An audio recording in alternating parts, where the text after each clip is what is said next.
Good evening, everyone. Am I audible and visible? Hello, everybody. Am I audible and visible?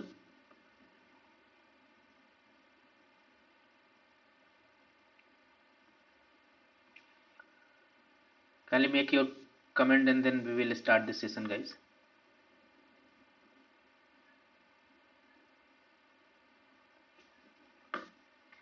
Good evening. Very well done. तो आज से हम लोग एक new series start कर रहे हैं, प्रीवियस ईयर क्वेश्चंस 2022। अभी तो 23 का जस्ट एग्जाम हुआ है, तो इसका जब आएगा आंसर शीट और क्वेश्चन तब हम डिस्कस करेंगे। अभी 2022 को प्रीवियस क्वेश्चन को डिस्कस कर लेते हैं और मैं आज के सेशन में यूनिट वाइज डिस्कशन करूंगा। यूनिट 1 पहले करेंगे, उसके बाद 2 कल करेंगे, तीसरा उसके बाद, चौथा पांचवा एक साथ ही करेंगे और इसके ऐसे ही हम लोग क्रोनोलॉजिकली चलते चलेंगे। यस इवन, तो न्यूज़पेपर इधर कुछ क्वेश्चंस लिखे हैं, आपको इसका आंसर भी जस्ट नेक्स्ट स्लाइड में मैं दे दूंगा। आपको बस आंसर करना है एक एक करके। ये सही बड़ी अच्छा। उसके पहले आप लोग सोच रहे होंगे कि सर पहले तो देखो आप अनअकैडमी में फैसिलिटेट करते थे। हाँ, तो आज के 3 दिन पहले तक था सर मैं अनअकैडमी पे, अब नहीं हूं। अब कोई लाइव क्लास अनअकैडमी पे मैं नहीं लेके आऊंगा, क्योंकि कॉन्ट्रैक्ट जो है वो हम लोगों का एंड हो चुका है अनअकैडमी और मेरे साथ।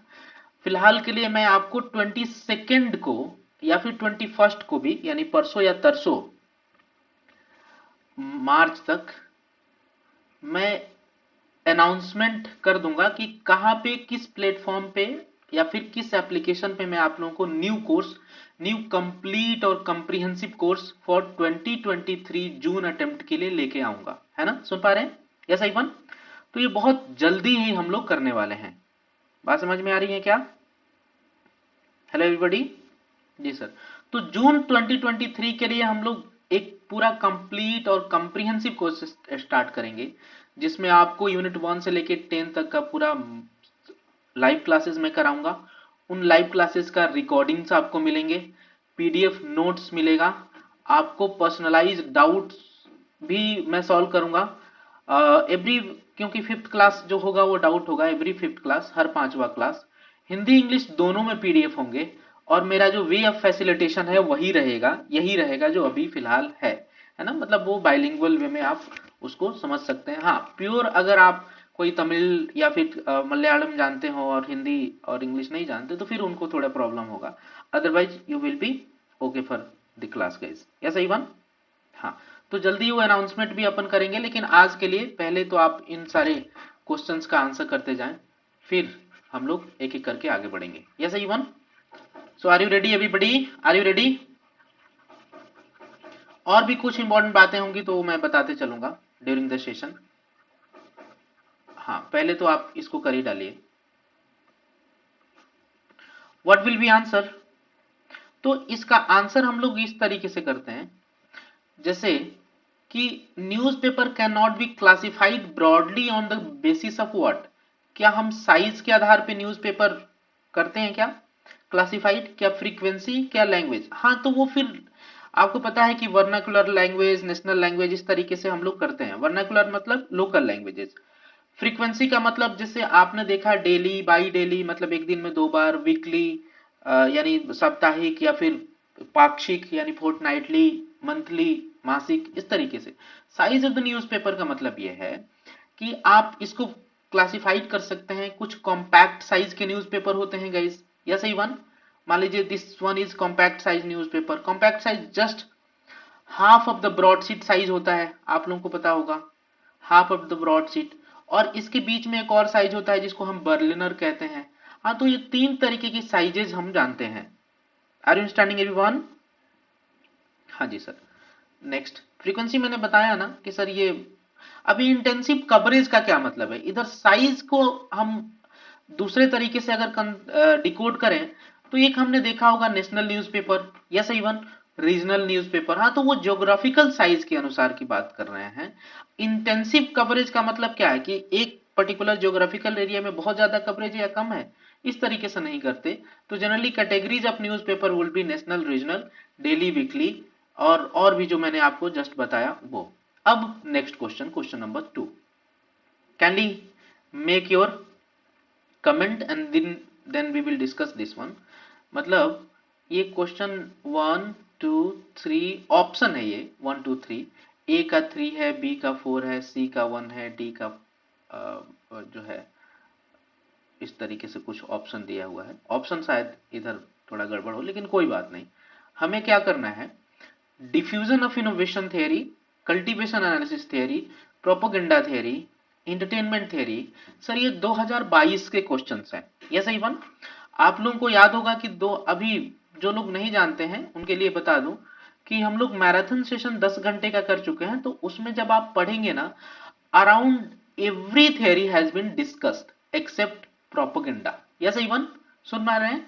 तो प्रोपोगेंडा थ्योरी उसका भी हमने डिस्कशन किया था, लेकिन ये नाम यहाँ पे जो प्रोपोगेंडा थ्योरिस्ट है ना, उनका नाम हमने डिस्कस नहीं किया था। लेकिन क्या प्रोपोगेंडा थ्योरी में हेरोल्ड डी लॉसवेल को हमने डिस्कस नहीं किया था? यस, डिस्कस किया था guys.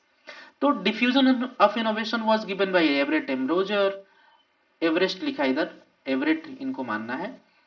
Cultivation theory was given by George Gardner, propaganda theory was given by Harold Lasswell. ये एंटरटेनमेंट थ्योरी की मैं बात कर रहा था गाइस, थैंक यू एवरीवन। तो ये डॉल्फ जिलमैन जो है ना, इनके बारे में अपन ने बात अभी नहीं किया है ना। एंटरटेनमेंट हमने स्टीफेंस के बारे में बात किया है, या फिर और भी हमने उनके बारे में बात किया, लेकिन इनके बारे में अभी बात नहीं किया। तो कोई बात नहीं, अगर मान लीजिए 100 क्वेश्चन आते हैं, 100 में से आप 90 भी अगर आपको आता है तो आप क्वेश्चन सॉल्व कर लेंगे, या सही बड़ी नहीं? बिल्कुल। तो आंसर क्या रहेगा, वो ये रहेगा sir, this will be answer. मतलब वो हमने देख लिया है, अब बहुत ज्यादा चर्चा नहीं करेंगे, इसको लॉन्ग नहीं करेंगे। कुछ इंपॉर्टेंट बातें इधर लिखी हैं तो देख सकते हैं। अच्छा, एंटरटेनमेंट थ्योरी में उन्होंने क्या बोला है, बेसिकली एंटरटेनमेंट थ्योरी ये कहता है, इसको मैं ना एक्सप्लेनेशन देने से पहले आप लोगों से सवाल पूछता हूं सर। आपने यूसेज एंड ग्रेटिफिकेशन थ्योरी जाना है, या सही वन? हाँ, तो आप लोग एक बार फटाफट कमेंट करके बताएंगे। यूसेज एंड ग्रेटिफिकेशन थ्योरी यही कहता है ना कि जो मीडिया कंटेंट लोगों को बेहतर तरीके से सेटिस्फाई कर पाएगा, है ना, वही media content will be utilised by the people. वो सारे मीडिया कंटेंट ही यूज किया जाएगा लोगों के द्वारा। तो audience are in the centre of usage and gratification theory. Same तरीके से इंटरटेनमेंट के सेंटर में ऑडियंस होती हैं। और ये जो इधर लिखा है ना, डॉल्फ जिलमैन, उन्होंने ये बात कही थी कि इसके पहले जो भी थ्योरी आ चुकी हैं, जैसे कि एलवी कार्ड्स और भी लोग, तो उन लोगों ने यही बात की थी कि किस तरीके से इंटरटेनमेंट जो शेप दिया जाता है। अच्छा, इंटरटेनमेंट क्यों प्रोपोगेट होता है, ज्यादा डिमांडिंग होता है? वो इसलिए क्योंकि वो लोगों को एक पर्टिकुलर स्ट्रेस से दूसरे एक फेवरेबल या फिर हैप्पियर मोमेंट की तरफ उनकी मूड को स्विंग कर देता है ना, या इवन मूड को ट्रांसफर कर देता है, मूड को रिडायरेक्ट कर देता है। तो this was said by Dolf Zillmann. ये अब मैं आने वाले समय में इनके थ्योरीज के बारे में डिटेल में बताऊंगा। फिलहाल के लिए आप इधर देखें, इधर डब्ल्यू, इधर डी, इधर एम, इधर जे, है ना। James Carey, Marshall McLuhan, Dennis McQuail और डब्ल्यू श्राम, है ना, विल्बर श्राम। तो fourth theory of press was conceived by लोजिलो। अब ऐसा भी कोई क्वेश्चन होता है क्या? आप लोग कौन नहीं जानते हैं कि विल्बर श्राम, थियोडोर पीटरसन और एस साइबर्ट, चार लोगों ने मिलके ये थियरी लिखी थी? यस एवरीबॉडी, नहीं? तो आंसर विल बी विल्बर श्राम। अच्छा, फोर्थ थियरी ऑफ प्रेस में कौन कौन सी थियरी है आप जानते हैं? जैसे कि अथॉरिटेरियन थियरी, जैसे कि लिबर्टेरियन थियरी, जैसे कि Soviet media theory, yes even, और सोशल रेस्पॉन्सिबिलिटी थियरी। तो ये चार थियरी वाज गिवन बाय इनके द्वारा। Fourth theory of press basically given नहीं, इसको असेंबल किया था इन लोगों ने, तीनों लोगों ने मिलके। थियरी तो पहले आ चुकी थी। Are you understanding? कब लिखा गया था ये, पहले भी एक क्वेश्चन आ चुका है। ये बुक कब आया था? तो 1956 आपको ध्यान रखना चाहिए। आगे बढ़ते हैं। मोजो जर्नलिज्म से रिलेटेड एक अच्छा क्वेश्चन आया था। हालांकि ये क्वेश्चन हम यूनिट नंबर 8 में भी डिस्कस करेंगे, क्योंकि वो आईसीटी एंड मीडिया का पार्ट है ये क्वेश्चन। तो लेकिन फिलहाल के लिए एक बार लिख लें, आप देख लें कि क्या क्या जरूरत है आपको। हाँ, very well done everyone. Mobile journalism, जब आप क्या है सर ये, व्हाट व्हाट आर दिस? अच्छा, मोबाइल जर्नलिज्म के रिलेटेड कुछ आप लोग आज एप्लीकेशन का नाम बताएंगे क्या आजकल? मोबाइल जर्नलिज्म, यस इवन कुछ एप्स जिसमें आपको ऐसा फैसिलिटेशन मिलता है कि उसमें कहीं भी जाएं आप, कैमरा हो आपके पास, कुछ एडिटिंग का टूल हो, आप कुछ रिपोर्टिंग कर पाए और वो रिपोर्टिंग आप अपलोड कर पाए, रिपोर्ट अपने उस पे, यस इवन। हाँ जी सर, व्हाट इज हैपनिंग?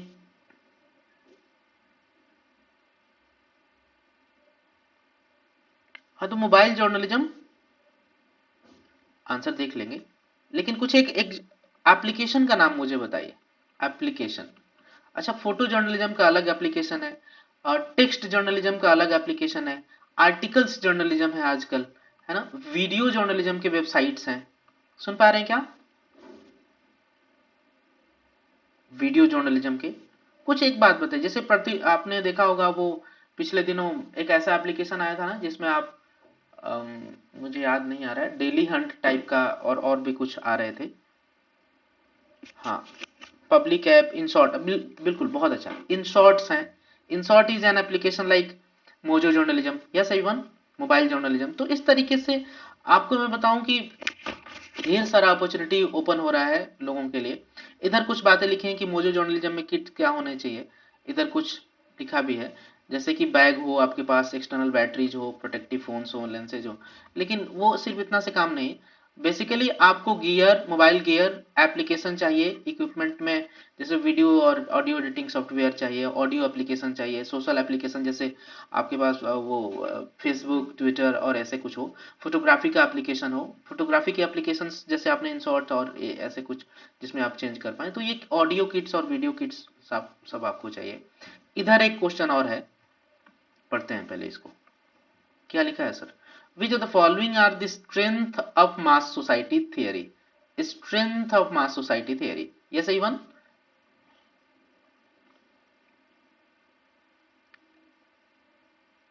अब काइन मास्टर का मतलब यही नहीं कि काइन मास्टर, कल को दूसरा एप्लीकेशन भी आ सकता है, गियर भी आ सकता है, जैसे वो ट्राइपॉड आपने देखा होगा, या सही वन, मोबाइल गिम्बल्स देखे होंगे।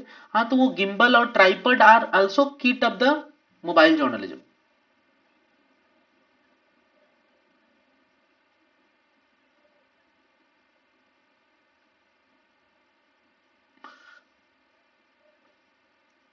हाँ, काइन मास्टर में ये सारे शेयर भी होते हैं, काइन मास्टर सोशल मीडिया के तौर पे भी काम करता है, आप लोग जानते होंगे।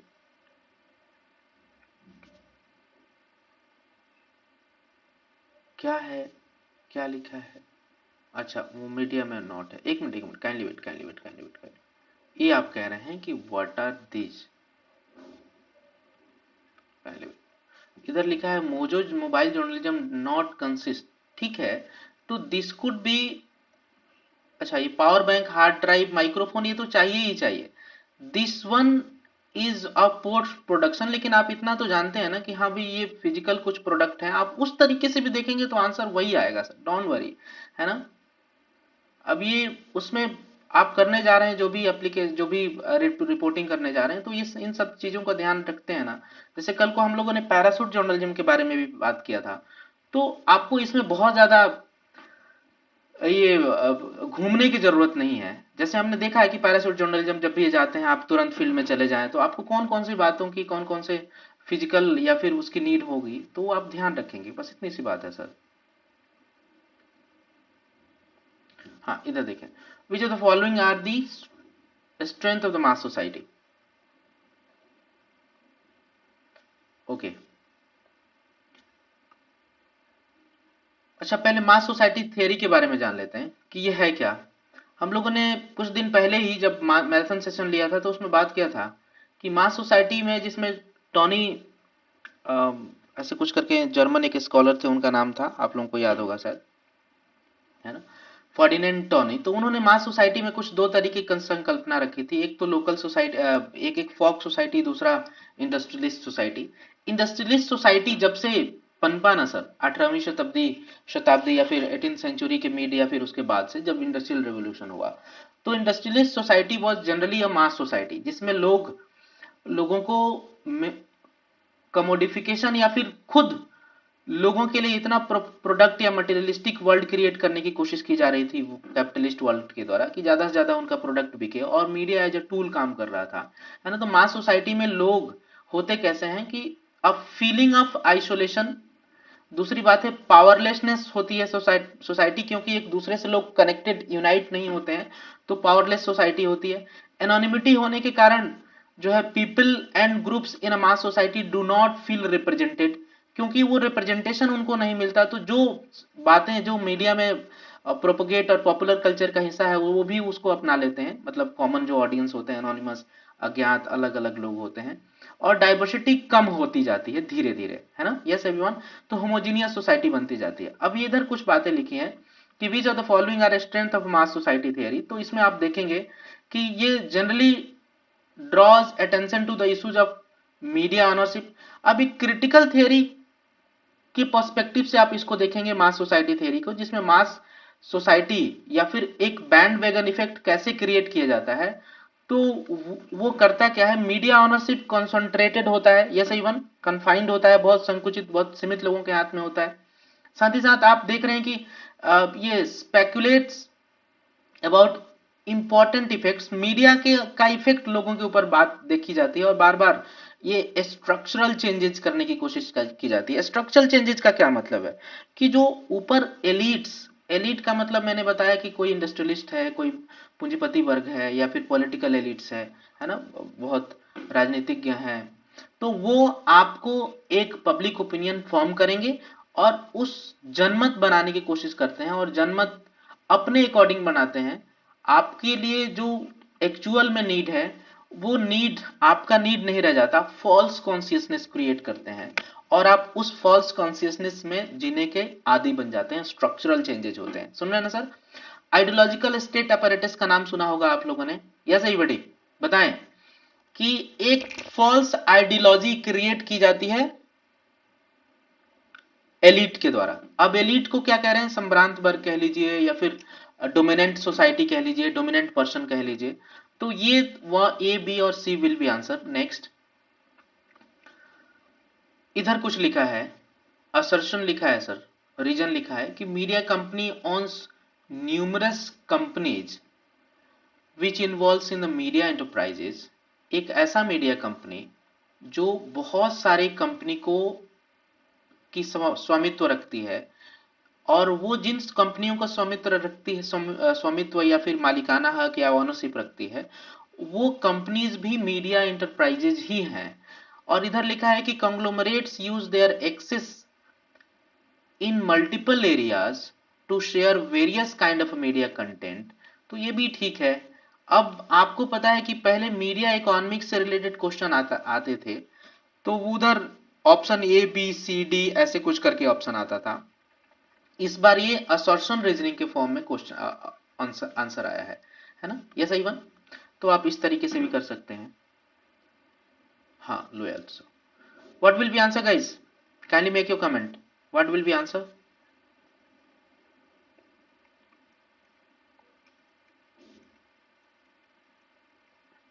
अच्छा, वीएन एप्लीकेशन में, ठीक है जी। आजकल ढेर सारे एप्लीकेशन है ऑडियो पॉडकास्टिंग के लिए, वीडियो पॉडकास्टिंग के लिए, गुड। हाँ, तो आंसर इज व्हाट, क्योंकि दोनों एक ही सेंस में बात कर रहा है, तो होना क्या चाहिए, आंसर ये होना चाहिए, बोथ ट्रू है और एक्सप्लेनेशन भी ट्रू है सर। ऐसा क्यों कह रहे हैं, क्योंकि आप जब भी क्वेश्चन का आंसर करते हैं तो मीडिया कंपनी जो स्वामित्व रखती है बहुत सारी कंपनियों का, और जो कि खुद मीडिया में इन्वॉल्व है। अच्छा, conglomerates uses their access in multiple area of, ये क्या हो रहा है, what are you saying guys, दूसरा क्यों कह रहे हैं आप लोग, बी क्यों कह रहे हैं, answer is a. Hello everyone, ठीक तो है, एक कंपनी बहुत सारी कंपनी को जब होल्ड करे तो फिर वो कॉन्ग्लोमरेशंस होते हैं। प्रेस काउंसिल ऑफ इंडिया की बात कर लेते हैं। Next, what do mean by press council of India sir? हाँ, तो ये freedom of speech and expression को प्रोटेक्ट करने के लिए एक इंडियन ऑर्गेनाइजेशन है जो कि अर्ध स्वायत्त यानी ऑटोनोमस ऑर्गेनाइजेशन है। ठीक है, अब वो कहा जा रहा है कि सर इसमें क्या है ऑप्शन। तो press council of India was establish, क्यों एस्टैब्लिश किया गया कि प्रेस सेंटिमेंट को प्रोटेक्ट करे। हाँ ठीक है, रिलीजियस सेंटिमेंट को प्रोटेक्ट करे, देख सकते हैं कि क्या आंसर होगा। कल्चरल आइडेंटिटी, कल्चरल सेंटिमेंट को, या पॉलिटिकल सेंटिमेंट, या फिर safe sentiment of the people, है ना। तो जनरली ये हमारे पास ऑप्शन क्या होना चाहिए, ए तो होना ही होना चाहिए। अगर इसको एलिमिनेशन राउंड से ही क्वेश्चन का आंसर करेंगे, ए और सी हो सकता है आंसर, या फिर ए और डी आंसर हो सकता है। सुन पा रहे हैं ना? Yes I one. हाँ, तो ए और सी कल्चरल आइडेंटिटी से ज्यादा उन लोगों को ये पॉलिटिकल सेंटिमेंट ज्यादा अच्छा लगा, लेकिन मेरे हिसाब से ये कल्चरल सेंटिमेंट होना चाहिए। फिर भी पीसीआई ने हम लोग के क्लेम को माना नहीं सर। सुन पा रहे हैं ना? Yes I one. हालांकि शायद इस क्वेश्चन का आंसर भी पीसीआई कह रहा हूं, एनटीए ने चेंज किया था इस क्वेश्चन का आंसर। पिछली बार 10 क्वेश्चन 12 क्वेश्चन उन लोगों ने गलत किया था, 10 क्वेश्चन उन्होंने माना कि गलत था, जिसमें 2 क्वेश्चन को ड्रॉप कर दिया और 8 क्वेश्चन के आंसर चेंज किए थे। सुन रहे ना? Yes I one, answer change किए थे। तो इस बार एनटीए को भी आप लोग थोड़ा सा मेल और अपने फोन वगैरह करें, ट्विटर पे टैग करें कि भाई इतनी गलतियां नहीं होनी चाहिए। ठीक है कि आप एक बड़ी ऑर्गेनाइजेशन है, तो ऐसा नहीं कि आप जो मन में आए वो करेंगे। ठीक है, टू सेव प्रेस सेंटिमेंट, ये हम देखेंगे। आगे बढ़ते हैं। Press council of India was establish this, तो मतलब ये आपने देखा पॉलिटिकल सेंटिमेंट उनका आंसर है, लेकिन मेरे हिसाब से ये सबसे बेस्ट ऑप्शन जो है वही होना चाहिए, ए और सी होना चाहिए। सुन पा रहे हैं ना सब लोग? आगे बढ़ते हैं। डूब, अब ये एक क्वेश्चन है जिसका आंसर आप करेंगे। Doob has propounded basic principle of propaganda which are what. तो डूब है कौन सर? इधर थोड़ा सा हम देख लेते हैं आंसर यही क्यों है। आंसर इज ए, सी और डी। लेकिन उसके पहले हम मैं ये बताऊं कि गोएबल्स एक ऐसा किताब उन्होंने लिखा था, नाम क्या था सर उसका? Public opinion and propaganda, a book of readings. अभी कुछ ऐसे किताब का नाम है, और वो 1950 में लिखा था, गोएबल प्रिंसिपल ऑफ प्रोपेगेंडा नाम से, बाय लियोनार्ड डूब। अब ये कह रहे हैं कि भाई जब भी हम प्रोपेगेंडा को फैसिलिटेट करते हैं, या फिर जनरली प्रोपेगेंडा किसके द्वारा फैसिलिटेट की जाती है? फैसिलिटेट करने का मतलब चलाई जाती है या फिर उसको निर्धारित की जाती है। तो आप यूं माने कि प्रोपेगेंडिस्ट या तो पॉलिटिकल लीडर्स होते हैं, है ना, या फिर एडवर्टाइजमेंट यानी इंडस्ट्रियलिस्ट होते हैं। सुन पा रहे हैं? तो इस तरीके से प्रोपेगेंडा को लोगों की पब्लिक ओपिनियन को मैनिपुलेट करने के लिए यूज किया जाता है। यह सही वन बताएं। प्लान्ड वे में प्रोपेगेंडा को एक ऑथोरिटेटिव तरीके से जनमत बनाने के लिए, पब्लिक ओपिनियन फ्रेम करने के लिए यूज करते हैं। अच्छा, प्रोपेगेंडा के कुछ प्रिंसिपल्स उन्होंने जो दिए थे, उनमें से ये 3 बातें इंपॉर्टेंट हैं उनके अकॉर्डिंग। कौन कौन से? ए, सी और डी। लेकिन हम देखेंगे कि यही क्यों इंपॉर्टेंट है, ये सारी इंपॉर्टेंट क्यों नहीं है। अच्छा, आप मुझे बताइए, इनका पूरा नाम तो आपको याद रखना ही चाहिए, जैसे लियोनार्ड डब्ल्यू डूब। लेकिन क्या प्रोपेगेंडा प्रिंसिपल ऑफ बैलेंस को फॉलो करता है क्या? संतुलन को फॉलो करता है क्या? ऑब्जेक्टिविटी को फॉलो करता है क्या? बोले। नहीं सर, प्रोपेगेंडा तो ऑलवेज वो परसुएसिव ही होता है, ऑलवेज जनरली वो वन वे ही होता है, उसमें बैलेंस तो होता ही नहीं है सर। तो ई को ही जैसे ही आप हटा देंगे ना यहां से ऑप्शन में से, तो आपका आंसर हो जाएगा, आ जाएगा आपके सामने। बात समझ में आ रही है? हाँ, तो अब देखते चलते हैं। परसुएशन तो होना ही चाहिए sir. Principle of intensive communication, intentional communication होते हैं सर, रिटोरिक होता है। तो ए और डी होना चाहिए ऑप्शन में। बाकी आप इसको और इसके बीच में जरूर कंफ्यूजन में आ सकते हैं। प्रोपेगेंडा में मास सोसाइटी भी थ्योरी भी हो सकता है, लेकिन क्योंकि आपने पहले ही इसको एलिमिनेट कर दिया है तो आंसर बहुत इजी हो जाएगा सर। आगे बढ़ते हैं।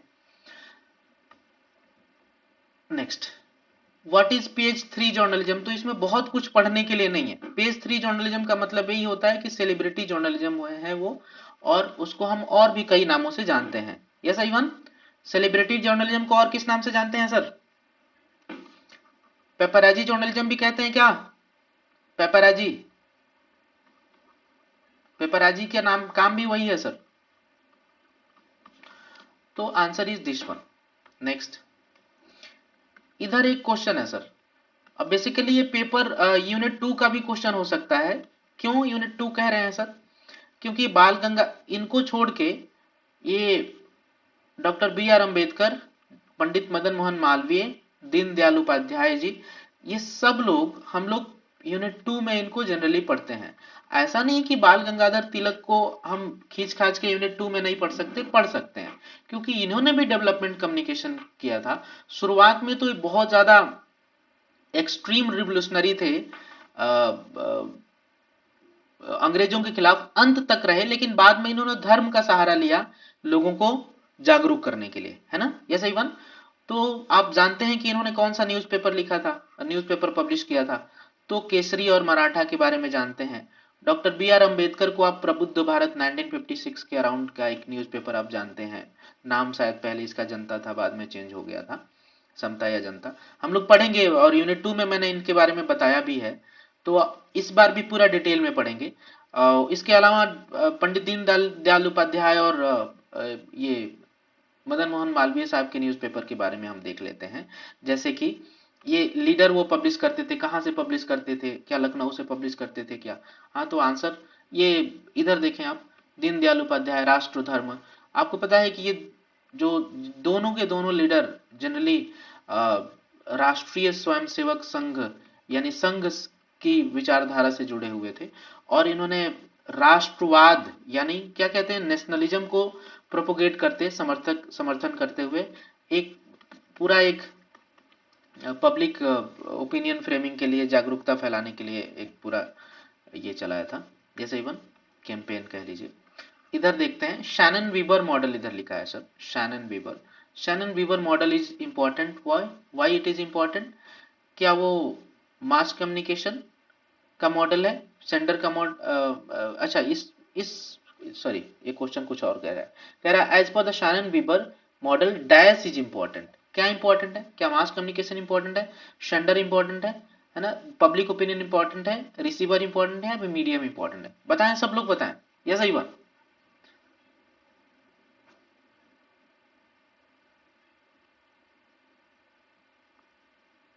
Kindly make you comment guys.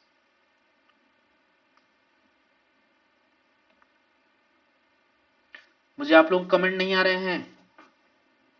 Good, very good. ऐसा? हाँ, तो आंसर इज व्हाट?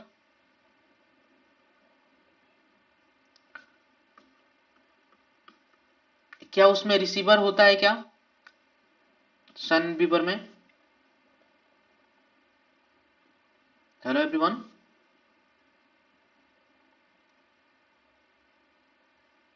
नहीं, वो जनरली आप ये देखते हैं, हाँ रिसीवर है, लेकिन वो उसमें प्रोपोगेशन ऐसा होता है कि सेंडर सुपीरियर है सबसे पहले, क्योंकि जनरली वन वे है, तो रिसीवर को बहुत इंपॉर्टेंस नहीं देते हम। हाँ, होता है रिसीवर, लेकिन उसको इंपॉर्टेंस नहीं देते। ठीक है, हेलो एवरीबॉडी। तो मास कम्युनिकेशन क्यों नहीं है सर? बेसिकली इफेक्ट के बारे में वो बात करता है। अच्छा, सेंडर सुपेरियर है ही, मीडियम में हम लोग नॉइज और एंट्रोपी की बात करते हैं। तो नॉइज या फिर एंट्रोपी ना रहे, इसके लिए बहुत सारे लेवल पे काम किए जाने की जरूरत होती है, अकॉर्डिंग टू शैनन वीवर। वो कह रहे हैं कि सेंडर अपने एंड से बिल्कुल क्लियर कंसाइज वे में मैसेज को कम्युनिकेट करे, ताकि सिमेंटिक बैरियर ना हो, है ना? जैसे इवन इफेक्ट आप ऐसे देखें, पब्लिक ओपिनियन, ताकि आप इफेक्टिवनेस वाला नॉइज ना हो, कुछ इस तरीके की बातें वो कहते हैं। तो ये आंसर क्या है, बी, डी और ई। और यही क्यों है वो हम लोगों ने देखा इधर रिसीवर, सॉरी फॉर गाइस, क्या है, कैलिब्रेट, कैलिब्रेट, कैलिब्रेट, शन Bieber model dash is important. एक बात आप समझें कि सेंडर सबसे इंपॉर्टेंट है, उसके अलावा रिसीवर को मेरे हिसाब से ये बहुत इंपॉर्टेंस नहीं रखी जा रही है, इफेक्ट को इंपॉर्टेंस रखा जा रहा है, मीडियम को इंपॉर्टेंस रखा जा रहा है। मास कम्युनिकेशन है या नहीं इसको तो छोड़ देंगे अब, क्योंकि जो ऑप्शन हमारे पास है बी और डी और ई ओनली लिखा है इधर, क्या सी आंसर नहीं होना चाहिए? हाँ, तो उन्होंने ऐसा सोचा होगा कि इफेक्ट को हम पब्लिक ओपिनियन नहीं मानते हैं, लेकिन अगर इफेक्ट को चाहे पब्लिक ओपिनियन या फिर रिसीवर के साथ ही कनेक्ट करेंगे, तो बी और जनरली ये आपके पास ऑप्शन में होंगे, तो या तो ए और ई होना चाहिए, मतलब 4 और 2 होना चाहिए। लेकिन इन दोनों में से सबसे सुटेबल ऑप्शन उन्होंने इसलिए ई को माना है क्योंकि एक कम इंपॉर्टेंट या फिर वीकर ऑप्शन है बी के मुकाबले, ई इसके मुकाबले, ए और ये डी के मुकाबले वीकर ऑप्शन है, तो इन्होंने ऐसा सोचा होगा। लेकिन ये मास कम्युनिकेशन इंपॉर्टेंट क्यों नहीं रखा है सर इन्होंने? क्योंकि वो अलग, कोई जरूर नहीं कि सिर्फ मास मीडिया का ही ये मॉडल है, बल्कि वन टू वन कम्युनिकेशन का भी तो मॉडल है ना। जैसे आपने वॉकी टॉकी से देखा होगा, ये कमांड दिया जा रहा है, रिसीवर तक पहुंच जाए, बस बात खत्म। तो सिर्फ मास कम्युनिकेशन का मॉडल नहीं है, इसलिए इन्होंने मास कम्युनिकेशन हटा के रखा होगा। दूसरी बात यह है कि क्या हम आंसर के अकॉर्डिंग अपने ओपिनियन को चेंज करेंगे? मैं कहूंगा नहीं, ऐसा करने की जरूरत नहीं है। लेकिन आपको ये जरूर ध्यान रखना है कि प्योरली क्या आंसर आपके ऑप्शन में होना चाहिए, वो तो जरूर ध्यान रखेंगे। तो इसलिए mass communication will not be a stronger option. अब इसके अलावा जो चारों में से सबसे सुटेबल ऑप्शन है वो यही है, इसीलिए इन्होंने रखा था। बाकी मैंने आधे घंटे का पूरा एक सेशन लिया है क्यों यही आंसर होना चाहिए, वो सेशन आप शैनन बीबर के ऊपर करेंगे ना, इसी यूट्यूब चैनल पे है, तो आपको समझ में आएगा ये पूरा। अभी तो हम लोग सिर्फ और सिर्फ क्वेश्चन डिस्कस कर रहे हैं, क्योंकि एक एक क्वेश्चन के लिए आपको पता है ना कि 3 घंटे आपको एग्जाम में बैठने के लिए पूरे 3 मंथ्स पढ़ना होता है, मतलब 6-6 घंटा पढ़े हैं, तो 6 3 जा कितना होगा सर? आप क्या इतना घंटे पढ़ते हैं क्या? बोले, इससे भी ज्यादा ही पढ़ते हैं, 180 घंटे पढ़ते हैं सर। तो अभी तो हम लोग 3-4 मिनट में सारी चीजें नहीं कर सकते कवर, इसीलिए आप यूं समझें कि क्या इंपॉर्टेंट है और क्या नहीं। इसको कंसेप्ट जब हम समझेंगे तो बहुत अच्छे से समझ में आएगा। आगे बढ़ते हैं। तो basic role of mass communication क्या होना चाहिए? क्या इंटरटेनमेंट या मिसलीडिंग होना चाहिए? तो ये ऑप्शन तो तुरंत आपके उससे चला जाएगा, मिसलीड करना तो होना ही नहीं चाहिए। तो बी अगर जैसे ही आप निकालते हैं तो आपके पास ऑप्शन एक ही बच जाता है, जो कि होना चाहिए 3। तो कुछ ऐसे एलिमिनेशन आप करते रहेंगे तो वो हो जाएगा। वैसे भी role of mass media inform, educate and entertain करना ही होता है। पहला मैं इसको कह लूं, दूसरा इसको कह लूं, तीसरा इसको कह लूं। यह सही बन सुन पा रहे हैं क्या? बोले। तो कुछ इस तरीके की फ्रेमिंग, हालांकि ऐसे क्वेश्चन कैसे आएंगे मैं देखते ही, सर आपने तो बता दिया क्योंकि आप 3 सालों से पढ़ा रहे हो, लेकिन हमारे दिमाग में कैसे ये थॉट प्रोसेस जनरेट हो कि हम देखते ही बता दें कि हाँ ये आंसर होना चाहिए कि नहीं होना चाहिए। उसके लिए बेसिकली प्रैक्टिस करने की जरूरत है, पढ़ने की जरूरत है। और हम ये जरूर देखते हैं कि कौन सा इस पांचों ऑप्शन में से होना ही नहीं चाहिए और कौन तो पक्का होना चाहिए। यह सही कौन सुन पा रहे हैं क्या? बोले। हाँ, तो आप इतना जानते हैं कि सर ये इन्फॉर्म तो पक्का ही होना चाहिए, इसके बिना तो काम चल ही नहीं सकता। तो भी आप ऑप्शन 2 हटा देंगे इधर से, फिर आप रखेंगे। आगे बढ़ते हैं। नेक्स्ट, ऑल इंडिया रेडियो कब बना सर? मतलब नाम इधर लिखा है कुछ, तो क्या 1922 में ऑल इंडिया रेडियो बना था क्या? Hello everyone. नहीं सर, हमारे देश में सबसे पहला रेडियो की शुरुआत वो होती है ना सर, तो वो आप जानते हैं क्या नाम से, रेडियो क्लब ऑफ बॉम्बे के नाम से, वो शायद 1923 में होता है, तो इसका काम तो खत्म हो जाता है। वैसे ऑल इंडिया रेडियो का नाम चेंज हुआ 1936 में, तो 1936 ही आप ध्यान रखेंगे। वॉइस ऑफ अमेरिका, ये बीबीसी सबसे पहला न्यूज ये रेडियो स्टेशन है, 1922 में आया था, उसके बाद से तो आप कर ही पाएंगे। तो एक दो ऑप्शन भी अगर आपको पता हो तो आंसर कर सकते हैं आप। क्या आंसर है? इधर और इधर, ये दो पता है क्या आपको? ये नहीं पता है? हाँ सर, ये सब हम लोगों ने पढ़ा होगा, आप लोगों को याद होगा। यस इवन जो प्लस अनअकैडमी पे प्लस क्लास लर्नर थे वो आप लोगों को पता है, शायद मैंने यूट्यूब पे भी इस बात की चर्चा करवाई थी, तो अभी मुझे याद नहीं आ रहा है, लेकिन हम लोग पढ़ते रहते हैं, पढ़ेंगे भी, इस बार भी पढ़ेंगे, तो ध्यान रखना है। आगे क्या आंसर होना चाहिए? तो वॉइस ऑफ अमेरिका कब का ऑर्गेनाइजेशन है, रेडियो शिलोंग कब का ऑर्गेनाइजेशन है, तो ये कुछ ध्यान रखने वाली बात है। आगे बढ़ते हैं। फैक्चुअल डेटा अब ज्यादा आएंगे।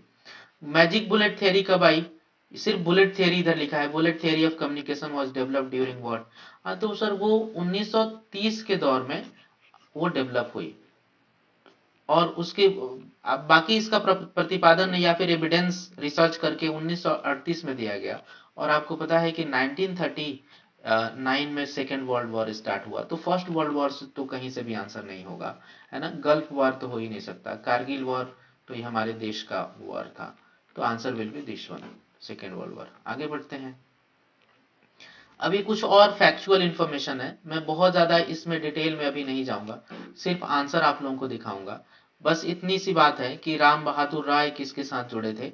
बी में हम लोग क्यों ऐसा कर रहे हो, क्योंकि इसके ऊपर मैं पूरा एक सेशन लेके आने वाला हूं, लगभग इस बार भी 4 से 5 घंटे का मैराथन सेशन यूट्यूब पे मैं करवाऊंगा आप लोगों के लिए, लेकिन अभी नहीं। एग्जाम के कुछ दिन पहले मैं, लगभग हो सकता है कि 10 दिन 15 दिन पहले, एग्जाम जून एग्जाम के 10 दिन 15 दिन पहले मैं मैराथन सेशन करवाऊंगा। तो इसमें सब जितने भी क्वेश्चन आज तक आए हैं वो मैं करवा दूंगा, क्योंकि अभी उसका कोई मतलब नहीं है, बहुत सारा अपडेशन अभी होगा। हम जो मटेरियल मैं आप लोगों के लिए बना रहा हूँ, तो बाद में इसको करेंगे। फिलहाल के लिए आंसर देख लीजिए, ऐसे ऐसे क्वेश्चंस आते हैं, बस इतने ही जान जाइए। उसके फैक्चुअल डेटा, क्योंकि मेरे को इसमें कहने के लिए बहुत कुछ नहीं है। क्यों? क्योंकि अब रजत शर्मा या फिर राम कृपाल सिंह, राजकमल झा, राम बहादुर राय, क्या आप इनके बारे में नहीं जानते? बिल्कुल जानते हैं। ये सही वन बोले सब लोग। क्या आप इंडिया टीवी पे उनको नहीं देखते हैं? आज भी देखते हैं। हाँ तो ये कॉमन कुछ बातें हैं, और इसके बारे में हम लोग चर्चा करेंगे बाद में। हेलो सर, इफ पॉसिबल 24 मार्च से जो क्लास स्टार्ट हो रहा है, क्या वो इवनिंग में है या फिर मॉर्निंग में 5:30 से स्टार्ट हो सकती है? नहीं, वो आप ये मुझे आप लोग मेरे पास अथॉरिटी रहने दें कि कब से स्टार्ट होगा।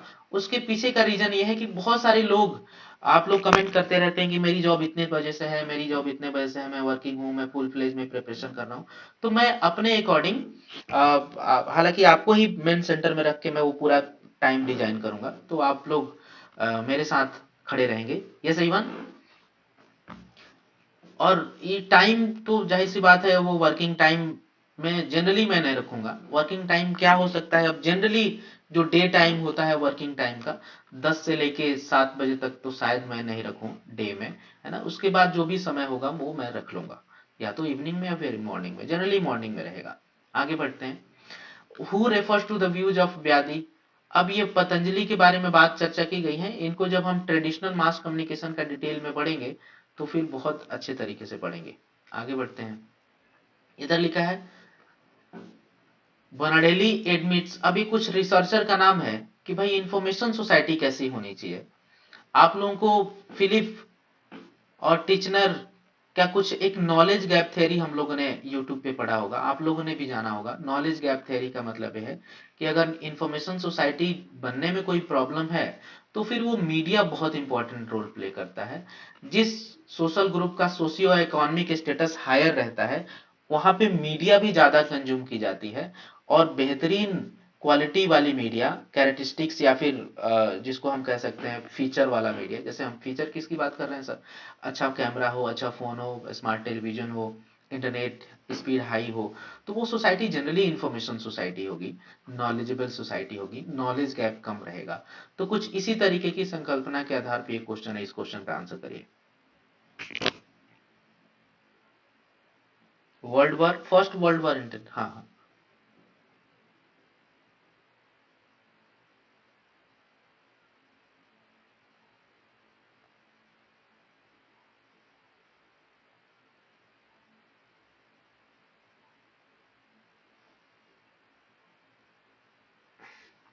Good, very well done, good. तो क्या होना चाहिए इसका आंसर है, और यही क्यों है वो डिस्कस करते हैं, बी और डी और ई।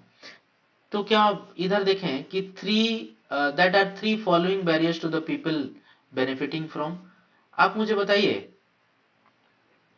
कि लैक ऑफ इंफॉर्मेशन, ये बैरियर के बारे में बात कर रहे हैं, तीन वो कौन कौन से बैरियर हैं जो कि इंफॉर्मेशन सोसाइटीज में, इंफॉर्मेशन सोसाइटी में लोगों के लिए एक बैरियर का के तौर पे काम करते हैं, है ना। ये सही बात। तो इधर ऑप्शन लिखा है कि lack of basic computer skill, दूसरा लिखा है सर कि बैरियर्स टू एक्सेस स्पेसिफिकली या specially as this new media are expensive, है ना। दूसरी है कि gap in the ways the internet is use based on the education. तो फिर हम लोगों ने बात किया था सोशियो इकोनॉमिक का मतलब यही है कि आप सबसे पहले एक्सेस तो नहीं होगा मीडिया का। मीडिया का एक्सेस क्यों नहीं होगा कि क्योंकि पैसा नहीं है। तो जिनके पास पैसा नहीं है उनके लिए डिजिटल मीडिया तो बिल्कुल गार्बेज के समान है ना सर, बोले। हेलो एवरीवन, बताएं सर, हाँ है ना। तो लेक ऑफ इंफॉर्मेशन नहीं, बेसिकली इंफॉर्मेशन सोसाइटी में क्यों लैक हो रहा है इसके बारे में हमें बात करना है। तो कि इसलिए क्योंकि उनके मान लीजिए मोबाइल फोन नहीं चलाना आता है, ठीक है। दूसरी बात एक्सेसिबिलिटी नहीं है, अगर एक्सेसिबिलिटी है तो स्किल नहीं है। अच्छा, स्किल और एक्सेसिबिलिटी दोनों है तो फिर इंटरनेट नहीं है। तो फिर कैसे होगा सर, कैसे नॉलेज सोसाइटी बनेगी, इंफॉर्मेशन सोसाइटी बनेगी। इसीलिए answer will be this one only. Next, इधर लिखा है असर्शन कि प्रिंटेड, अब इधर लिखा है the printed statement that falsely impugned और defame a person characteristics is known as slander. Basically सबसे पहले तो आप यूं जाने कि भाई कुछ डेफामेशन की अगर हम बात करते हैं ना सर, तो प्रिंटेड स्टेटमेंट को हम स्लैंडर नहीं बोलते हैं, ये सही वन, लिबेल बोलते हैं सर। और स्पोकन स्टेटमेंट को हम स्लैंडर बोलते हैं। बात समझ में आ रही है ना। डेफामेशन से क्वेश्चन है, क्यों सर यूनिट 1 में दे रखे हो आप, वो इसलिए क्योंकि इधर मीडिया रेस्पॉन्सिबिलिटी की बात हो रही है। इधर लिखा है येलो जर्नलिज्म, तो क्योंकि येलो जर्नलिज्म यूनिट 1 का पार्ट है तो मुझे इस क्वेश्चन को यूनिट 1 में डालना जरूरी हो गया था। Yellow journalism is style of news that lakhs any sense of social responsibility and privilege sensational stories. तो ये तो बात ठीक है ना। आंसर क्या होना चाहिए, ये पहला इनकरेक्ट है और दूसरा करेक्ट है, बस इतनी सी बात। क्यों इनकरेक्ट है, क्योंकि स्लैंडर नहीं बोलते सर प्रिंटेड को, प्रिंटेड को लीबल बोलते हैं। सुन रहे ना। अब जैसे एडिटोरियल आपने कुछ लिखा, कुछ टेक्स्ट, कुछ कॉलम, कुछ आर्टिकल लिखा और उसमें कुछ इम्पोज्ड डिफेमेटरी स्टेटमेंट है, किसी व्यक्ति को डिसरेस्पेक्ट करता हो, अवमानना करता हो, मानहानि, कुछ उसका लांछन लगाता हो, विद्वेषपूर्ण भावना से कुछ लिखा गया हो, तो फिर वो स्लैंडर नहीं कहलाता, वो तो लिबिल कहलाता है। बस सिंपल सी बात है, आगे बढ़ते हैं। कुंभ मेला इज व्हाट, तो विच टाइप ऑफ कम्युनिकेशन। अब हम लोगों ने कुछ दिन पहले ही बात किया था कि जैसे कि आप फेस्टिवल की बात कर लेते हैं, सत्यनारायण भगवान के कथा या फिर कुछ इस तरीके से, तो वो फिर हमारे लिए ट्रेडिशनल मास कम्युनिकेशन है। जैसे आपने मेला के बारे में सुना होगा, पुष्कर मेला आप गए होंगे, सूरजकुंड मेला, इस तरीके से। तो इस तरीके से जो कुछ, क्यों ऐसे ट्रेडिशनल मास कम्युनिकेशन, बेसिकली इसको फोक मीडिया कह लीजिए, ठीक है। जैसे इवन बहुत आसानी से आपको समझ में आए, ग्रुप तो है ही नहीं, क्योंकि वहां पे एक संत मुनि महात्मन बैठे हैं, हजारों लोग सुन रहे हैं उनके प्रवचन को, तो फिर वो मास मीडिया का हिस्सा है, लाउड स्पीकर लगा हुआ है। अच्छा, तो फिर मास मीडिया में कहेंगे कि ऑडियंस आर नोन, अननोन, मतलब ऑडियंस तो आइडेंटिफिएबल नहीं होती है। तो क्या संत महात्मन सारे ऑडियंस को जानते हैं क्या, पर्सनली नहीं जानते वहां पे भी। तो ग्रुप कम्युनिकेशन तो हो नहीं रहा है, क्योंकि टू वे कम्युनिकेशन नहीं है। ट्रेडिशनल ग्रुप कम्युनिकेशन तो हो ही नहीं सकता, प्योरली मास कम्युनिकेशन तो है ही नहीं। तो that will be answer sir. अब ये technique of propaganda is what, क्या ये इवेजन ऑफ ट्रूथ नहीं है, ये यही क्यों ऑप्शन है सर, इसको थोड़ा सा ध्यान देखें। क्या पर्सनल कांटेक्ट को हम प्रोपेगेंडा कहते हैं। हाँ, आप लोग कुछ लोग कहेंगे जो नेगेटिव होता है वही प्रोपेगेंडा होता है, ऐसा बिल्कुल भी नहीं है। प्रोपेगेंडा कुड बी ट्रूथफुल, मतलब यह है कि आप सच को और बढ़ा चढ़ा के बताएं, तो वो भी तो प्रोपेगेंडा हो सकता है ना। ये सही वन। कई बार व्हाइट प्रोपेगेंडा का नाम आपने सुना होगा, ब्लैक प्रोपेगेंडा का नाम सुना होगा, ग्रे प्रोपेगेंडा। तो ये दोनों ब्लैक और ग्रे प्रोपेगेंडा नेगेटिव होते हैं, ये वाला जो होता है ना सर व्हाइट प्रोपेगेंडा, ये पॉजिटिव होता है। तो इसीलिए आंसर ये नहीं हो सकता, ये नहीं। अच्छा, आप एटीट्यूड जो है, लोगों का नजरिया, उसको प्रोवोक करें, ये हो सकता है प्रोपेगेंडा में, जरूर हो सकता है, लेकिन इसमें सच के साथ ही आप मैनिपुलेशन करते हैं, या तो सच को बहुत बढ़ा चढ़ा के बताते हैं या फिर सच को हटा देते हैं। तो answer will be this one only. Next, इधर लिखा है arrange the following correct chronological sequence. अब मैं आप लोगों को सीधे आंसर पे लेके चलूंगा। ईएडीसीबी क्यों लिखा है सर, इसके पीछे का मतलब यह है कि कम्युनिस्ट मीडिया थ्योरी को डायरेक्टली इन लोगों ने ये कनेक्ट किया है कि सर देखो, आंसर तो होना चाहिए मेरे हिसाब से फ्रैंकफर्ट स्कूल थ्योरी स्कूल पहले आता है, जैसे कि 1923 के दौर की बात है, ये 1923 1920 की बात। सुन पा रहे हैं सब लोग? Yes everyone. तो इस तरीके से होना चाहिए, ए फिर ई, उसके बाद से डी होना चाहिए, फिर सी होना चाहिए, और फिर इस तरीके से आंसर होना चाहिए। क्यों कह रहे हैं सर? ये 1923 में कहूंगा, ये 1927 के करीब 30 के करीब कहूंगा मैं। ये टोरंटो स्कूल ऑफ कम्युनिकेशन तो आप जानते हैं 1960 के करीब का, 1960 के दौर की बात है। नॉर्मेटिव थियरी भी आप देखेंगे तो आपको लगेगा कि हाँ सर ये 1956 में तो लिखी गई बात है, लेकिन इसका प्रोपोगेशन बाद में हुआ। डिपेंडेंसी थियरी कब आती है? हाँ, तो ये सबसे पहले 1974-76 के दौरान की ये थियरी है, 75 की। यस इवन, सुन पा रहे हैं? तो ठीक है, बी इज ओके कि बी लास्ट में होना ही होना चाहिए। क्यों? क्योंकि डिपेंडेंसी थियरी बाद में सेंड्रा बाल रकीच और एक दो लोगों ने मिलकर इसको बाद में दिया था। फिर भी मैं आपसे कहूं कि ये फ्रैंकफर्ट स्कूल पहले होना चाहिए। मेरे अनुसार इसका आंसर जो होता तो वो ऐसे हो सकता था, एग्जाम्पल के तौर पे ए फिर ई, उसके बाद हाँ, ए ई डी सी बी, इस तरीके से आंसर होना चाहिए। लेकिन उन्होंने अब दिया है ऐसे, तो क्या करेंगे? फिर भी मैं कहूंगा कि मैंने जो लिखा है ना, आप वही माने। सुन पा रहे हैं सब लोग? इसलिए क्योंकि कल को वो लोग अपना माइंड चेंज कर दें और सेटर पेपर सेटर चेंज हो गया ना, तो इसका आंसर भी चेंज हो जाएगा सर। पहले क्या होता था कि अलग लोगों की कमेटी होती थी जिसमें काफी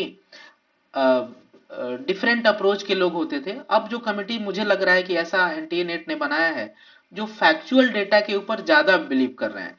अब ईयर पूछ लिया गया है इधर, यस इवन, और उस ईयर को भी गहराई में आप जाके पढ़ेंगे तो ये जो मैंने बताया इस तरीके से कुछ बातें निकलेंगी आपको। क्यों कह रहे हो सर? फिर आप अपने आप को पेपर सेटर से बड़ा मानते हो क्या? मैं बिल्कुल नहीं कह रहा हूं, लेकिन मैं ये कह रहा हूं कि सर आप भी बहुत सारी किताबें पढ़ेंगे ना, और आपको पता चलेगा कि नहीं, this theory is basically superior theory. लेकिन सिर्फ अगर यहां पे ऐसा लिखा होता कि कम्युनिस्ट थियरी लिखा होगा ना, मीडिया थियरी नहीं लिखा होता, तो मैं कहता कि ये सबसे ओल्डेस्ट थियरी है इन सब में से। सुन पा रहे ना? लेकिन जब ये मीडिया थियरी, कम्युनिस्ट मीडिया इधर शब्द घुसा दिया गया ना, तो फिर मैं वो कहूंगा कि ये बाद की थियरी है। Are you understanding everybody? हाँ या ना? बोलें सर। हम समझ सकते हैं सर, आपने गहराई से अध्ययन तो किया ही है। हाँ जी। नेक्स्ट, व्हाट इज पेपरजी? हाँ, तो वो सेलिब्रिटी जर्नलिज्म को फॉलो करता है, बस इतनी सी बात है। आगे बढ़ते हैं। अब इधर अकॉर्डिंग टू मार्शल मैक्लुहान हमें दिमाग नहीं लगाना है कि हॉट मीडियम किसको कहा जाता है किसको नहीं। बेसिकली उन्होंने जो कहा है हॉट मीडियम, जिसको कहा है उसको हॉट मान लिया जाए, जिसको कूल कहा है कूल मान लिया जाए। उन्होंने बस ये याद करने वाली बात है। क्यों हॉट कहा है, क्यों कूल कहा है, वो हम लोगों ने बात किया है कि जिस मीडिया में आपके सेंसेस की कम कम इन्वॉल्वमेंट होती है, आप बहुत इजीली मीडिया को आप डिकोड कर पाते हैं, that media is known as hot media. और जिसमें आपको नेगोशिएट करना होता है, आपकी सेंसेस की इन्वॉल्वमेंट जरूरी है, वो कूल मीडिया कहलाती है। तो बी डी ई की बात कर लेते हैं। रेडियो, मूवी और photograph is hot media according to Marshall मैक्लुहान।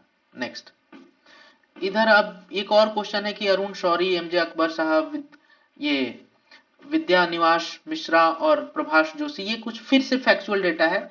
मैंने आपको पहले ही बता दिया है कि इसके बारे में हम लोग एग्जाम से 15 दिन पहले एक 4-5 घंटे का मैराथन सेशन लेंगे और उसमें कवर कर लेंगे। फिलहाल के लिए आंसर आप देख लें कि आंसर क्या होना चाहिए। A will be connected with 3, B will be connected with 2, C को हम 4 के साथ कनेक्ट करेंगे, और इस ऐसे ही डी को 1 के साथ, है ना, इंडियन एक्सप्रेस।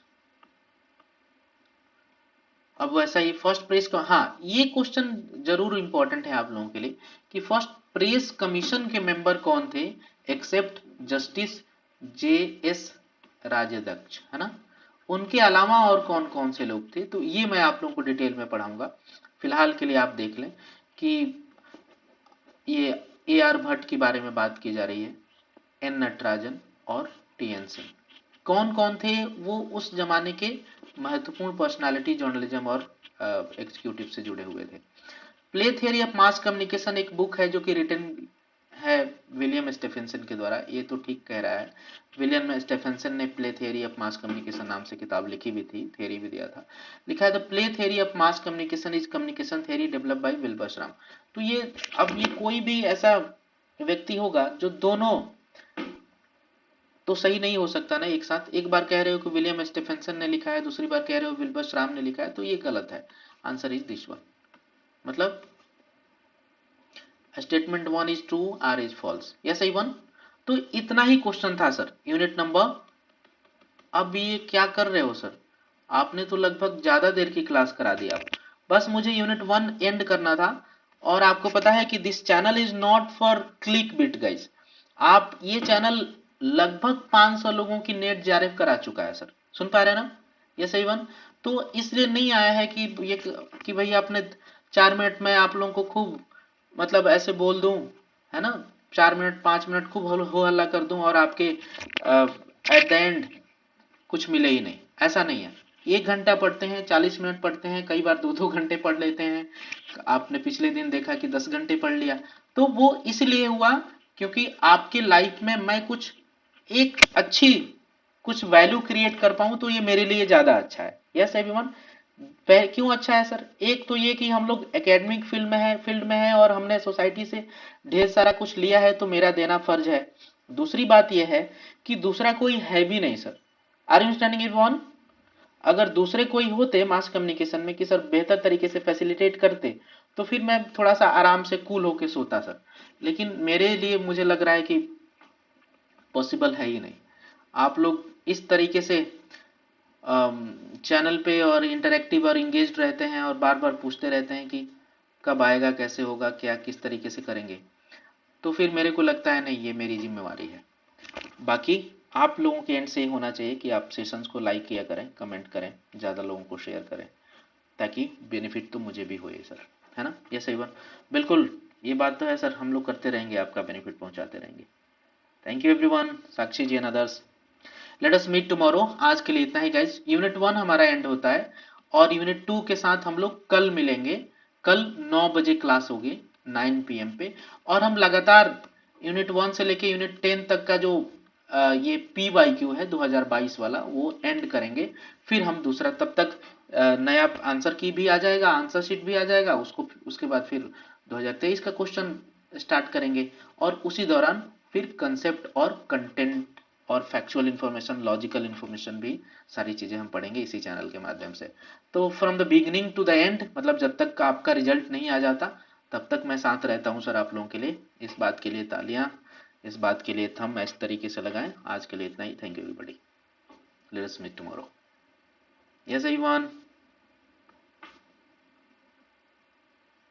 कुछ और तो नहीं पूछना है आप लोगों को? कुछ और तो नहीं पूछना है?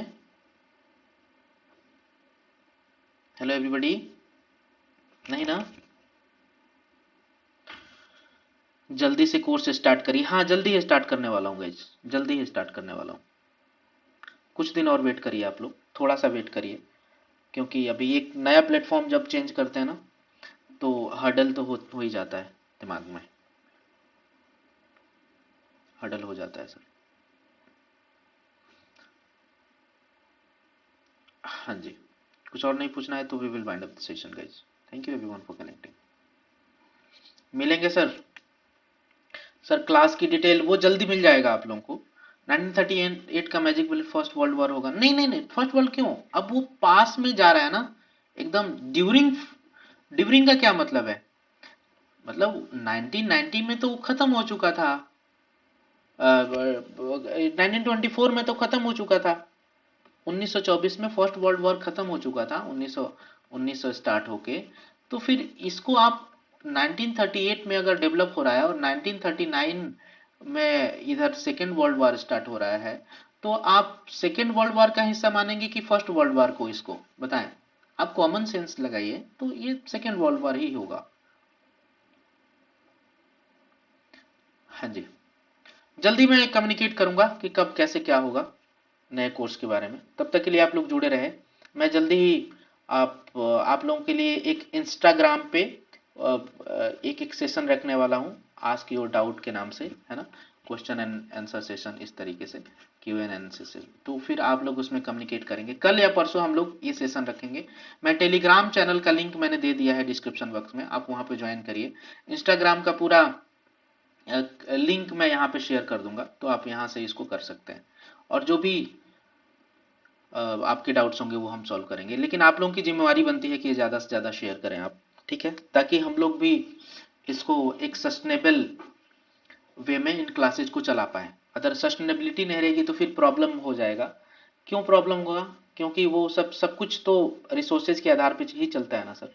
Yes everyone, thank you everyone, thank you for connecting, let us meet tomorrow.